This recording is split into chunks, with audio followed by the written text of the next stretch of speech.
இனிய உள்ளங்களுக்கு வணக்கம். வெற்றி பெற்ற மனிதனிடம் உலகம் பெரிய எதிர்பார்ப்பை ஏற்படுத்துகிறது. அவன் எல்லா செயல்களையும் கூர்ந்து கவனிக்கிறது. வெற்றியின் விலை அதிகம்தான். முன்னை விட இன்னும் சிறப்பாக செய்ய வேண்டும் என எதிர்பார்க்கிறது.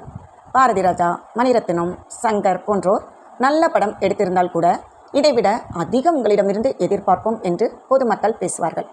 வெற்றி பெற்றவர்கள் தங்களை பற்றி அதிகம் எண்ண வேண்டுமே தவிர, தாங்கள் செய்யும் தொழிலில் அதிக கவனம் செலுத்த வேண்டுமே தவிர ஊர் உலகம் அபிப்பிராயங்கள் கேட்டு மனம் புழுங்கக்கூடாது.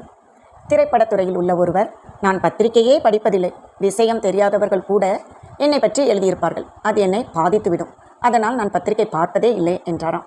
பிறர் நம்மை பாதிக்க அனுமதிக்கிறோமா, அனுமதிப்பதில்லையா என்பது நம் கையில்தான் உள்ளது. மனம் நம் மனம், அதில் எதை உள்ளே விடுகிறோம் என்பது நம் கையில்தான் இருக்கிறது. தோல்விகளை சமாளிக்க ஒரு தந்திரம் இருக்கிறது. கணவன் மனைவி இருவரும் சீட்டு விளையாடுவார்கள். அதில் பெரும்பாலும் மனைவியே வென்றார். கணவனுக்கு தொடர் தோல்வியை ஏற்க முடியவில்லை.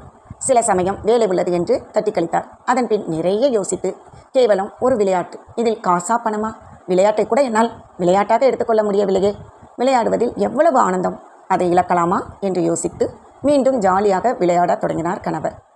நாம் சில முயற்சியில் வெற்றியை எதிர்பார்க்கிறோம். தோல்வி வருகிறது.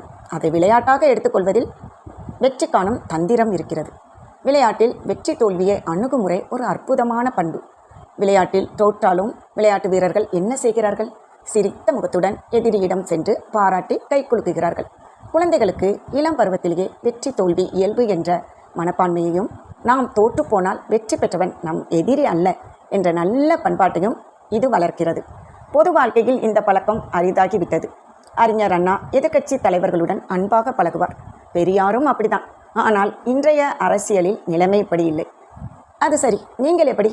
விளையாடுங்கள், விளையாட்டுப் போட்டியில் கலந்து கொள்ளுங்கள், வெற்றி தோல்வியை சமமாக எடுத்துக்கொள்ளுங்கள்.